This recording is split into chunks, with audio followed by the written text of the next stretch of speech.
Welcome back, everybody. In today's episode, we're working on brake ducting on the budget time attack Honda Civic. Stay tuned.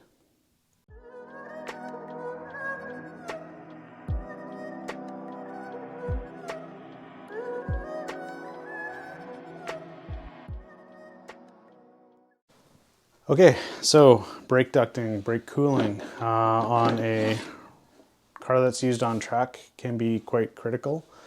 The local track that I run on, it's extremely hard on brakes. It's known as one of the harder tracks on brakes in the Pacific Northwest. And I've been struggling with brake cooling on my car since I built it, basically. I started off with the orange conduit duct work that you see on a lot of race cars for brake ducting. It just got chewed apart because the Honda's got such little room in the frame rail and the motor and turned wheel area that the tire ended up chewing through it. Did another revision, had limited success with that, more hose getting worn through and stuff. And I saw something posted online about using Corvette Z06 brake ducts. So that's this. You can see it's nice low profile in there for the tire when it's turned, and nice and big opening here, and then a 2.5 inch opening there. So there's the part number for the right hand side. I'll show you the part number for the left hand side. I'll also put the numbers down below. I got these on eBay. I think they were $25 US each, so worth a shot, and we'll see about fitting these up to the car, so stay tuned. All right. So here we have the passenger side. So for everybody, I guess everybody over, well, in the UK and Australia, this would be the driver's side. It's the right-hand side of the car. These are the Brembo big brakes that I did. Link in the description to the DIY build of this setup using Hyundai Genesis calipers and Nissan rotors. Really great budget big brake kit for these cars. Worked fantastic last year, but the track that I'm on is extremely hard on brakes, thermal loading and stuff, and these brakes have not faded or haven't had any issues with them.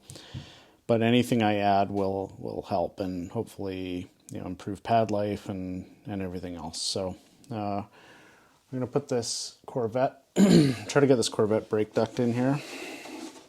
So this is kind of, this area here, you can see my tires rubbed on the frame here under turning. I have my old ducts kind of attached onto these rivets here. But what I'm planning on doing is basically mounting that in there like that. So nice up out of the way. It's far enough back that the tire's not going to hit it. I've got lots of room between it and my crank pulley, and I need to come up with some way to attach that. On the other end here, let me just turn the camera quickly. Over here, I'm going to have this line up to hopefully this stock, or the brake duct openings in the bumper that I have, that I put in this car a number of years ago. So we'll see how that lines up. I want to kind of get this up into place here somehow first, and then we'll look at what else we have to work with here once that's done.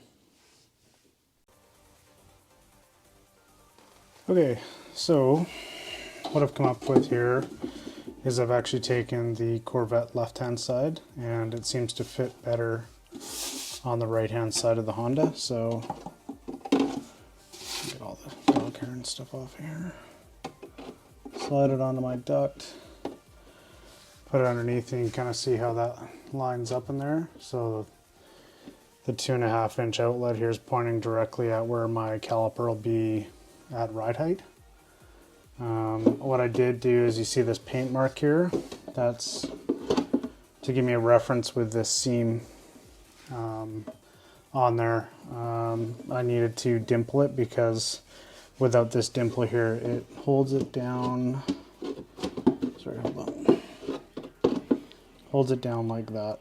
So I want to try to get it up as high as I can. So I dimpled that part. So now what I need to do is I need to come up with some sort of bracket. The factory tab is down here. I don't know if you can see where I'm pointing. Yeah, down there, right in this area. So that's not really going to work. There's nothing there to attach it to. So I'm thinking of doing is just building a tab off this riv nut I have in here from an older version and have a strap of aluminum come down and do a couple rivets in here. I should be able to reach the backside to get a washer on. So a couple little strap of aluminum down to here. That'll hold that part. And then I don't know if I'm going to bother doing anything at the front. I'm thinking at the back here will probably be sufficient to do it.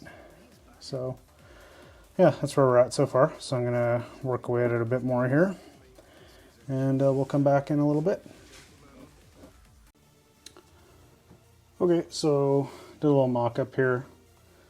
I've just got some paper with some painter's tape on it to give it some reinforcement, and I've got my bolting up there, and I'm kind of holding it in place to where I think I need it to be, and that should work well. If I had the 15s on here still, that would definitely contact this, but with the 17s, so the 15s used to hit this.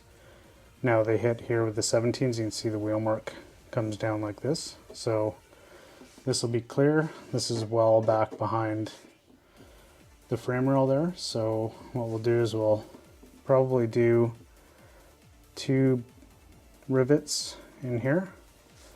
And what I might do is make an opposing plate to go on the back side that the rivets can go through, just to give it some strength, because this is just blown ABS. It's like, I don't know, 20 thou thick or something like that. So we'll need something a little bit, something to give it some backbone. So yeah, let's see what we can get whipped up out of metal. We'll use this as our template, and we'll come back and see what I've come up with. Okay, so it's been like 2 months, maybe 3, since the last clip of me fitting up these Corvette brake ducts.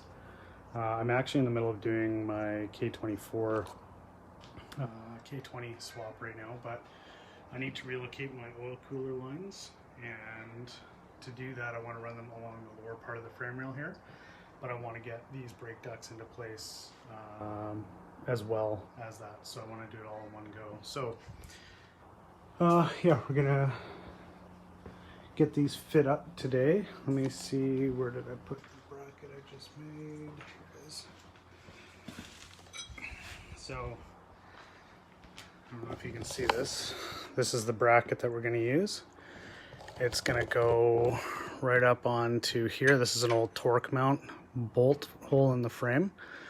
And we're going to use this to attach our brake duct and our oil cooler lines too. So it's kind of like a 2-in-1 bracket here. So let me get it fitted and I'll show you how it looks. Okay, let's see if I can do this one-handed here and give you a good angle. So there's my bumper outlet. This comes up and slides into place. And then this pushes up into here like that.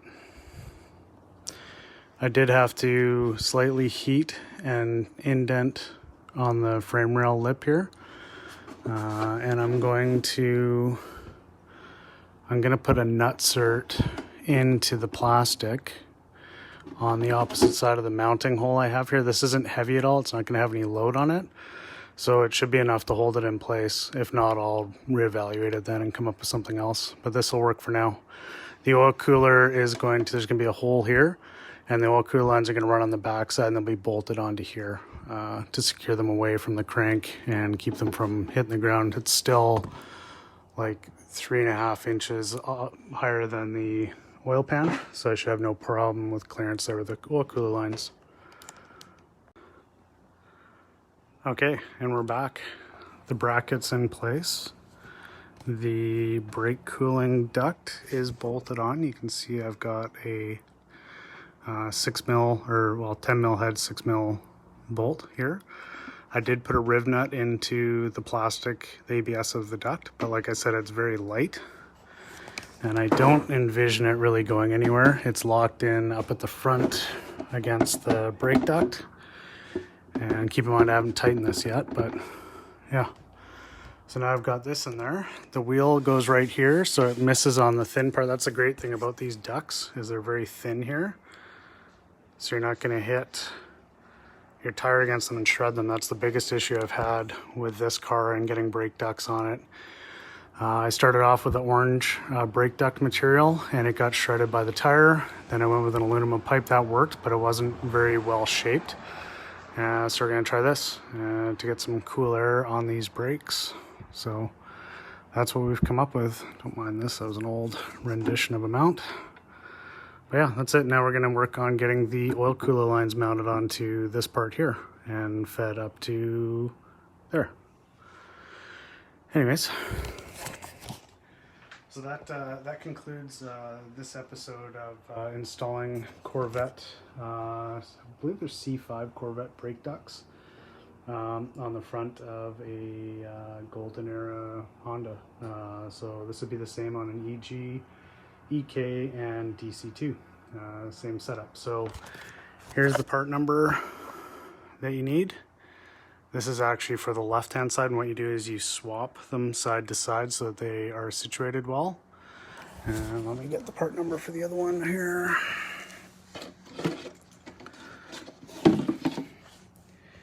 That's the part number you need for the other one. All right, everybody, that's gonna wrap this episode. I hope you enjoyed it. Hopefully this was helpful to you. End of the day, very easy, quick way to get fresh air on your brakes. I've also got honed air blades for this vehicle as well that I haven't fitted yet. I'm going to put those on as well because the more air I can get on the front brakes of this car, the better. My track's, as I've said before, extremely hard on brakes. Doesn't really have any areas where it gives them time to cool down. Your eyes on the brakes or on the accelerator. So yeah, so hopefully this was useful to you. If it was, please give me a like, and if you want to follow along for more, subscribe. Have a great one, everybody. Bye-bye.